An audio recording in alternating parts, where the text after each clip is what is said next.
The 1980s gave us some of the most legendary motorcycles ever built.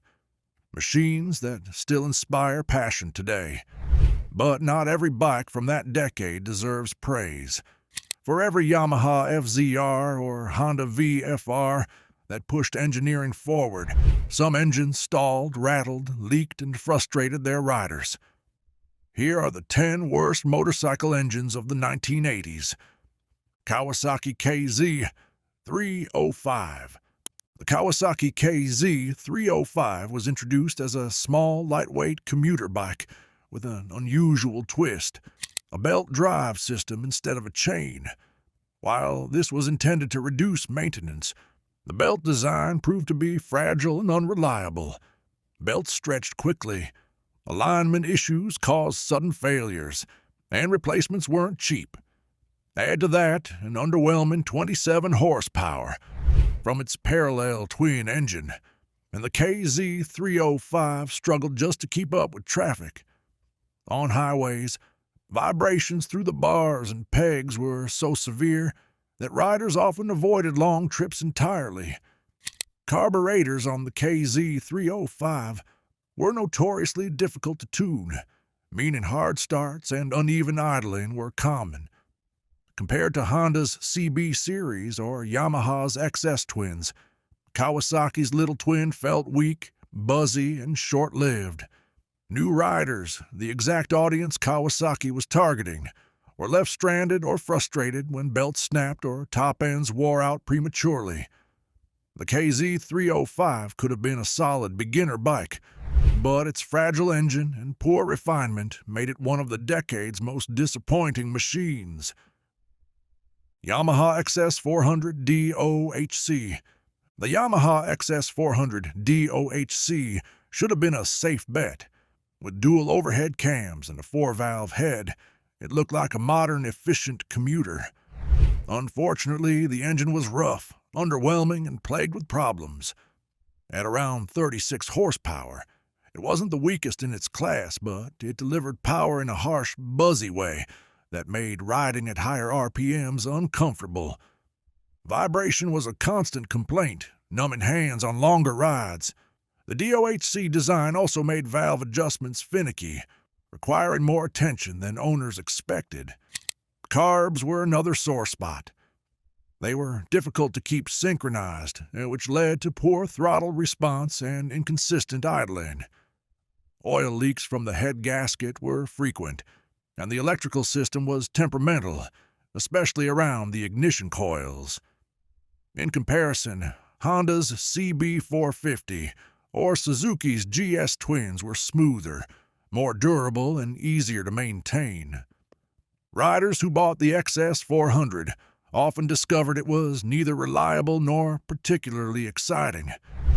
Yamaha's later middleweights improved dramatically, but the early 80s XS400 became a symbol of over-engineered mediocrity, combining complexity without offering either real performance or bulletproof reliability. Suzuki GR 650 Tempter. Suzuki's GR 650 Tempter was marketed as a versatile middleweight twin with a unique engine feature, a dual-mass flywheel system that automatically adjusted inertia at different RPMs. The idea was to give smooth, low-end torque for cruising while still offering responsiveness at higher revs. Unfortunately, the system often malfunctioned, leading to jerky throttle transitions and unpredictable acceleration. Riders reported strange power delivery, making the bike feel unsettled rather than smooth. At 50 horsepower, the engine wasn't slow, but it felt lackluster given the bike's weight. Worse, the bottom end of the motor was known for bearing failures, and premature top-end wear left many owners facing expensive rebuilds. Carburetors added to the headaches, being difficult to tune and prone to clogging.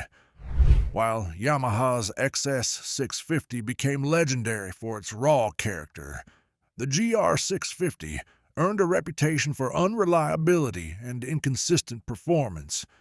Suzuki's attempt to innovate simply created a complicated, failure-prone engine that most riders avoided. Today, Collectors view the Tempter as an odd curiosity, but in the 1980s, it was seen as a flop that couldn't compete with its simpler, sturdier rivals. Honda VT 500 Ascot. Honda had a reputation for innovation in the 1980s, but the VT 500 Ascot engine was far from its best work. The 498 cubic centimeter liquid-cooled V-twin should have been a winner, producing about 50 horsepower and paired with a shaft drive for easy maintenance. But the engine ran hot, especially in city riding, where its small radiator struggled to keep temperatures under control. Overheating caused valve train noise and premature cam wear, leading to costly repairs. Performance was also disappointing. The power band was narrow with weak torque at the bottom and only a brief rush of speed at higher revs. Around town it felt sluggish. On the highway it buzzed and strained. To make matters worse, the gearing was awkward, leaving riders constantly shifting without finding a comfortable cruising range. Reliability issues, combined with uninspiring performance, meant the VT 500 failed to compete with Yamaha's Virago or Kawasaki's Vulcan twins. While Honda nailed the formula with its larger V4s, the VT 500 Ascot remains a reminder that even Honda sometimes produced engines that were overcomplicated, fragile, and uninspiring to ride. Kawasaki GPZ 305. Kawasaki's GPZ lineup was known for performance, but the GPZ 305 was an embarrassing exception. Essentially a sportier version of the troubled KZ 305, its engine carried over the same flaws and added more. The 305cc parallel twin made just 27 horsepower, which was woefully inadequate for a bike carrying the GPZ badge. Riders expecting sporty performance were met with sluggish acceleration and top speeds that barely cleared 80 miles per hour. The belt drive system was fragile, prone to snapping without warning, and required constant monitoring. Oil starvation issues in the top end caused premature cam wear, while the engine's vibration made long rides unpleasant. Reliability was so poor that many new riders abandoned the Kawasaki brand altogether after owning one. Compared to Suzuki's GS450 or Yamaha's XJ400, the GP's 305 was underpowered, fragile, and uninspiring. Kawasaki tried to dress up a weak engine in sporty clothes, but all they did was damage the reputation of their GPZ line. Today, the GPZ 305 is remembered less as a sport bike and more as one of Kawasaki's worst experiments of the decade. Yamaha XJ 550. The Yamaha XJ series was generally respected, but the XJ 550 stood out for all the wrong reasons. Its 528 cubic centimeter inline 4 should have been a smooth, rev-happy motor, but instead it was plagued by mechanical and reliability issues. Producing around 50 horsepower, it was underwhelming compared to Suzuki's GS 550 or Kawasaki's GPZ 550. The engine suffered from persistent oiling problems that caused excessive camshaft wear, often leading to noisy top ends and expensive repairs. Carburetors were notoriously tricky to balance, making cold starts and smooth throttle response difficult. Even when properly tuned, the engine felt flat, with little mid-range punch and a rough delivery at higher revs. Alternator failures and charging problems were also common, stranding riders far too often.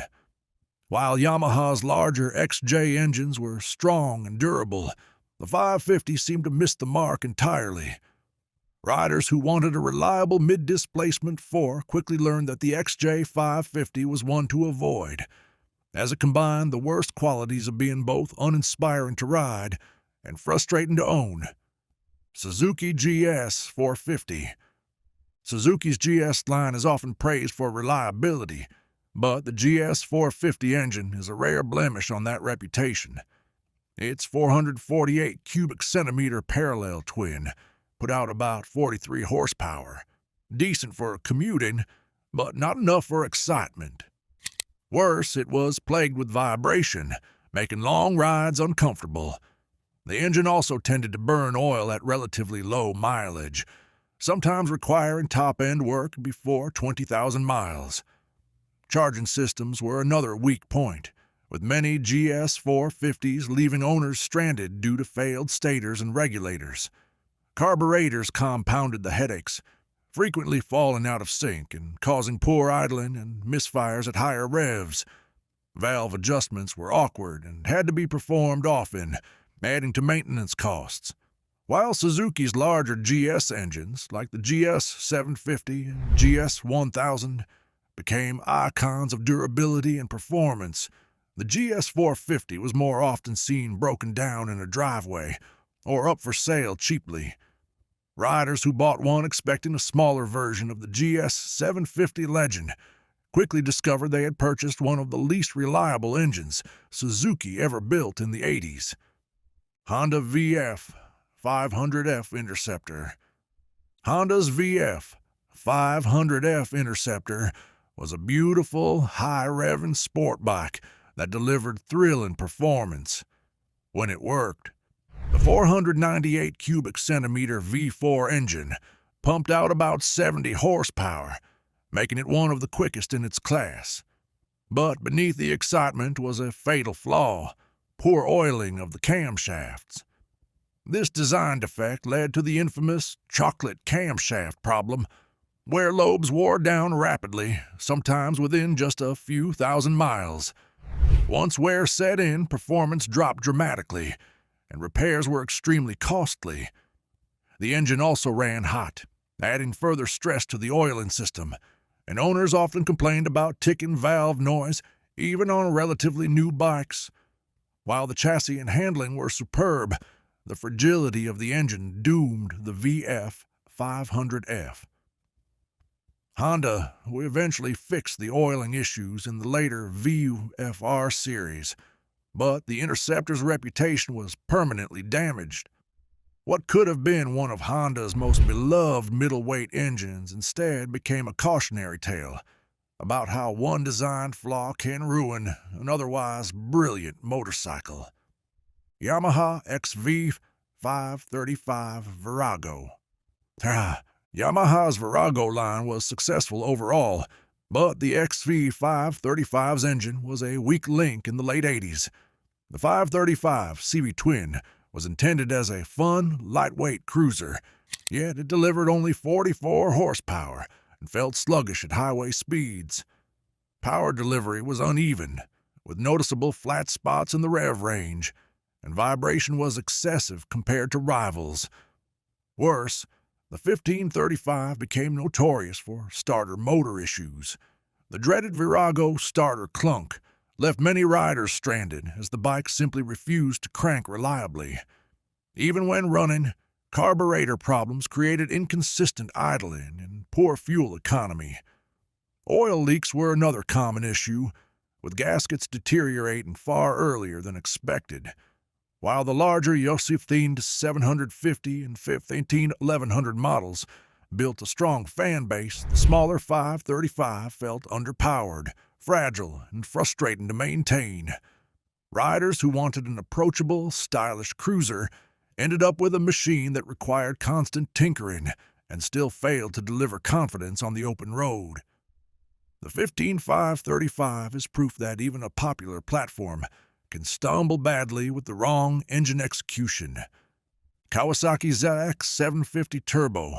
The Kawasaki ZX 750 Turbo was part of the short-lived turbo craze of the early 80s, and it remains one of the most infamous.